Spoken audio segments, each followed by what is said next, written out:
Discuss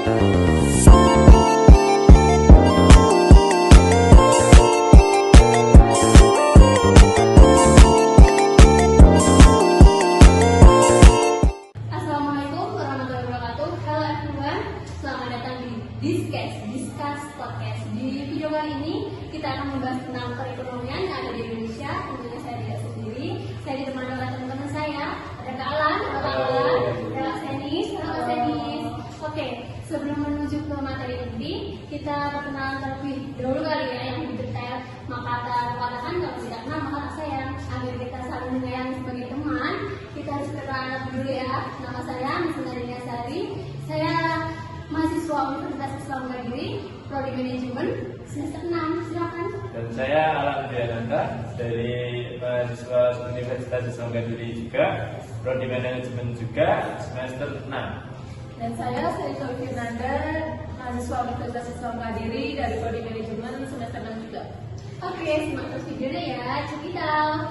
Oke, di sini kita akan membahas tentang apa sih yang dimaksud dengan perekonomian di Indonesia. Sebelum ke materi-materi inti ya, saya mau tanya nih pada kakak-kakak sekalian nih, apa sih yang dimaksud dengan perekonomian di Indonesia, dan penting nggak sih untuk kita itu mengetahui tentang perekonomian yang ada di Indonesia ini? Jadi kalian dulu coba. Menurut saya, kalau bagi pemuda-pemuda kayak kita ini, itu penting banget belajar perekonomian Indonesia itu. Soalnya kita kan jadi penerus bangsa, jadi kita harus paham dan mempelajari dan mengetahui tentang perekonomian Indonesia. Betul sekali. Kalau menurut aku benar sekali, perekonomian Indonesia itu merupakan suatu sistem ekonomi yang beroperasi di dalam Indonesia, yang di dalamnya seperti produksi, distribusi, konsumsi, dan pelayanan jasa. Betul sekali. Oh ya, di Indonesia kan ini banyak banget muncul kasus perekonomian ya.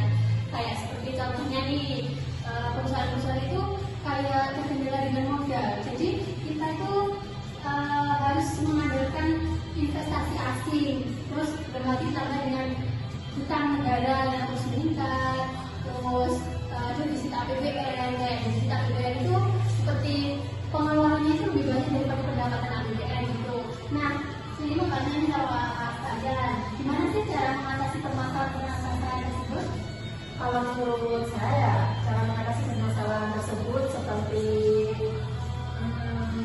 bekerja sama dengan pemerintah, industri, dan juga perguruan tinggi untuk berkolaborasi agar menghasilkan inovasi yang baik dan juga meningkatkan kualitas SDM-nya.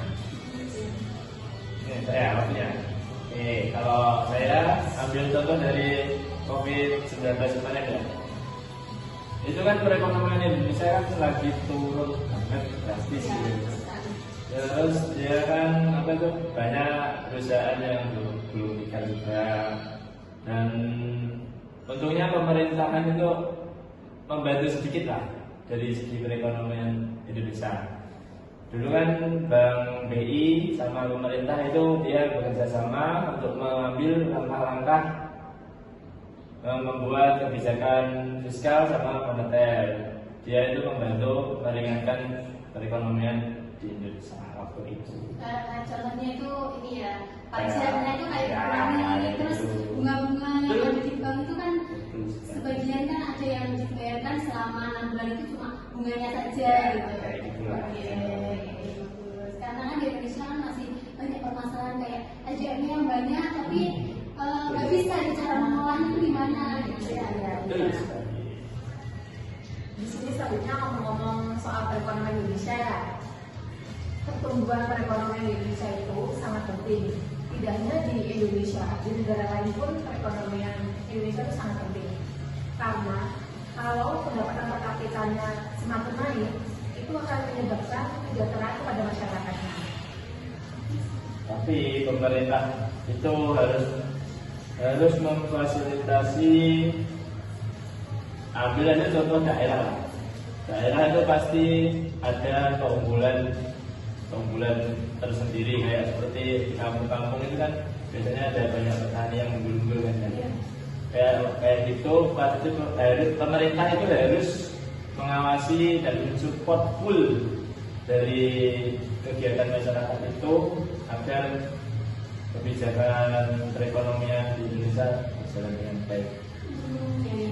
Seperti ini, saya punya contoh juga di daerah saya. Itu kan ada satu kampung nih, satu desa itu sekarang itu produksinya dari olahan sapi, susu sapi tepak, ya tepatnya itu kayak ada yang dijadikan yogurt, ada yang dijadikan sabun, ada yang dijadikan tahu juga. Ya itu peran pemerintah di situ, pemerintahnya juga penting gitu, kayak mengawasi juga harus, terus memfasilitasi juga. Jadi pendapatan di suatu daerah tersebut kan akan meningkat karena dengan faktor-faktor yang diolah tadi kan mengakibatkan peningkatan pendapatan per kapitanya juga kan. Jadi kayak apalagi itu di daerah saya kan daerah pariwisata ya, jadi banyak pengunjung juga gitu. Oke, dari pemaparan kami tadi ya, kan itu pasti dari segi pertumbuhan ekonomi berkaitan langsung dengan kependudukan, dan pasti itu banyak terjadi masalah di padatang penduduk ini, seperti kayak penduduk tidak merata, terus penduduk terlalu padat, tingkat kesehatannya kurang, pendidikannya kurang, semua kan itu dikarenakan perekonomian tidak stabil. Ya, betul. Dan selanjutnya dengan adanya permasalahan yang sudah disampaikan Kak Al tadi kan ada berbagai permasalahan ya. Peran apa yang pemerintah lakukan jika permasalahannya kayak tadi ya? Jelas kalau permasalahannya KB, nah itu KB itu di kampus saya itu sudah tidak efektif karena masyarakatnya itu masyarakat setempat di daerah saya ya itu sudah tidak menerapkan KB karena kata orang dulu ya banyak anak itu kan sudah dari rezeki ya, jadi kayak enggak KB itu sudah jarang lah di daerah saya.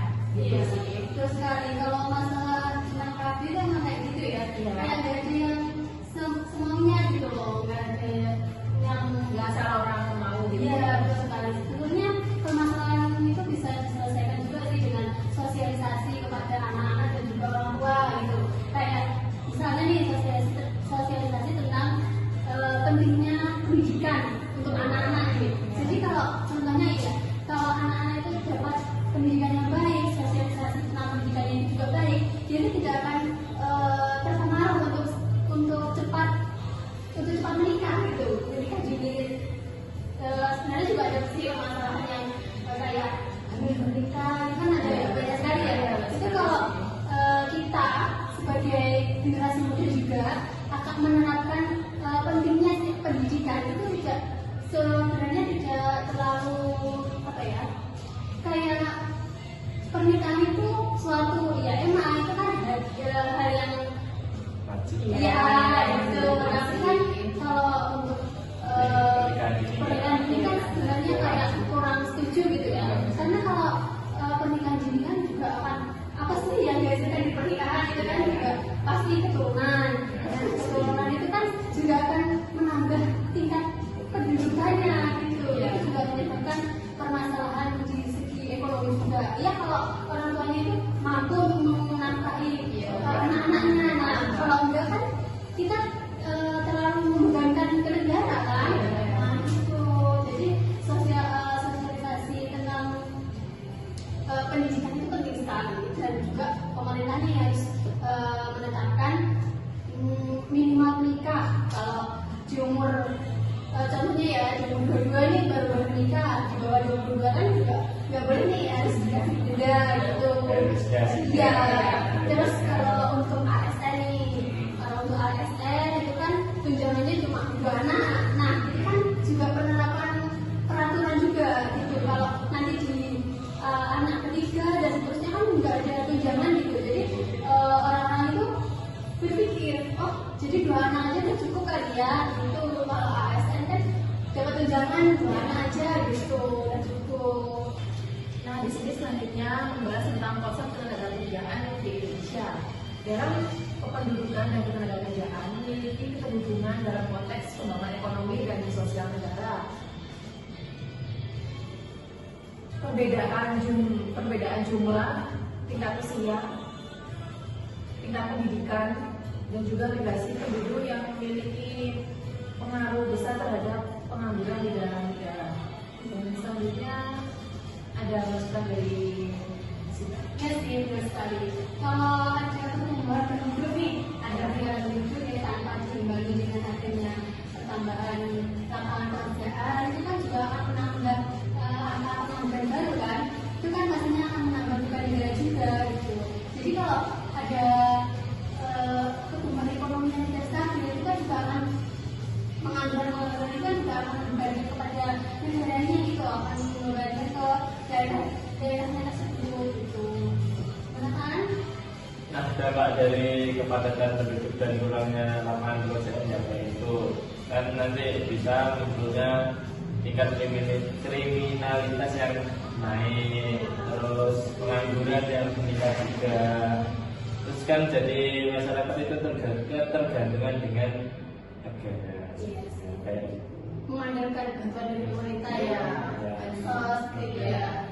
Terus tadi, oh ya nih, ngomong tentang pertumbuhan ekonomi ya, itu kan bisa dilihat dari pola konsumsi masyarakat nih.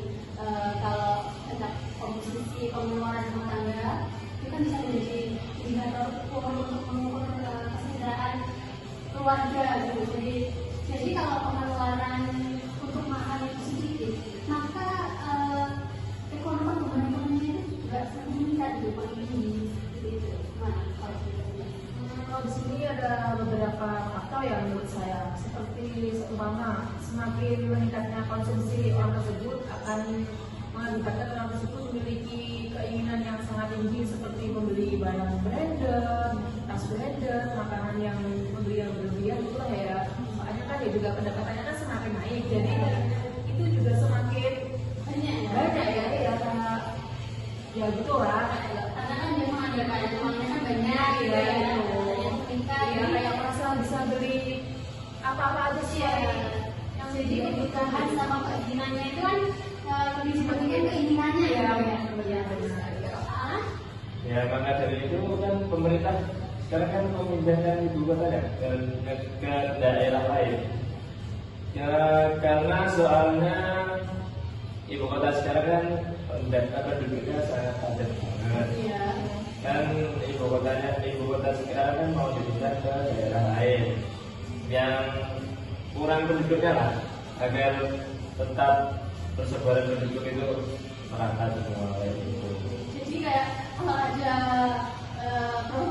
proyek kayak ini ya, Ya, kan juga akan menambah lapangan pekerjaan dan juga persebaran penduduknya kan juga merata gitu ya. Jadi nggak harus sekarang di Jakarta kan sebagai kota ya sekarang sebagai kota kan padat banget penduduknya gitu. Jadi bisa pindah ke IKN yang baru gitu kan. Pemerintah inginkan. Iya. Oke. Sebenarnya ya untuk mengatasi kesejahteraan ekonomi seseorang itu ada caranya sih. Kalau menurut saya itu seseorang itu harus melakukan investasi, ya nggak? Nah, investasi kan kalau yang sekarang yang ramah tren itu kayak lahan berupa aset itu kan lahan, emas, perak itu kan. Nah, itu bisa sebenarnya itu bisa menjadi menunjang kesejahteraan ekonomi seseorang. Karena kalau siapa nih dibutuhkan suatu saat tuh, itu dapat dialihfungsikan gitu, bisa dijual, bisa dijadikan usaha, gitu kan. Nah, itu kan akan menunjang kesejahteraan di masa yang akan datang gitu. Kayak contohnya nih, proyek kan kita tinggal di negeri ya, kan ada baru nih proyek baru di Bagara kan. Nah, itu kalau kita bisa berpikir ya, kalau bisa mau meningkatkan kesejahteraan ekonomi kita nih, kita bisa loh cari lahan di dekat situ, itu bisa jadikan kos, bisa dijadikan kontrakan, itu kan juga menjanjikan karena kan banyak pendatang asing, pendatang yang bekerja di situ kan pasti membutuhkan tempat tinggal kan. Itu tuh bisa menjadi daya tarik masyarakat sih sebenarnya, ya nggak sih? Ya. Selain kesejahteraan individu sih, investasi juga berdampak pada pemerintah dalam pertumbuhan ekonomi juga, karena dapat meningkatkan kualitas hidup masyarakat, terciptanya lapangan pekerjaan baru kan jadinya Iya. Iya. sejahtera masyarakat. Karena kan kalau ada aset adalah hari, Ya. kita bisa membuka usaha, itu kan bisa menarik Ya, menarik apa ya, tenaga kerja kan, Tenaga ya, kerja. itu kan bisa menambah lapangan kerja. ya lapangan kerja. Kalau menurut saya ya, berinvestasi itu juga menentukan buat kehidupan kita. Ya. Tapi juga harus bijak sih dalam mengambil jenis investasi. Soalnya itu kan juga estimasi jangka panjang ya buat masa depan. Ya. Buat anak cucu kita nanti. Jadi harus benar-benar memilih yang ya, gimana ya, bibit bobotnya juga sih biar nanti kedepannya itu menguntungkan buat Iya, jadi kalau investasi itu kan harus ini dulu ya, harus kita pikirkan dari ini nanti tuh ke depannya itu bakal nilainya itu naik atau turun sih, gitu kan? Iya, betul. Terus ya sih. Oke, baik everyone, sampai sini dulu ya video yang kita buat. Ini tadi sedikit diskusi tentang perekonomian yang ada di Indonesia, sedikit pengetahuan kita nih ya. Kalau ada kritik saran bisa disampaikan di kolom komentarnya ya. Oke, terima kasih. Terima kasih Kak Alan. Terima kasih Kak Dennis. Oke, wassalamualaikum warahmatullahi wabarakatuh. Bye. See you next time.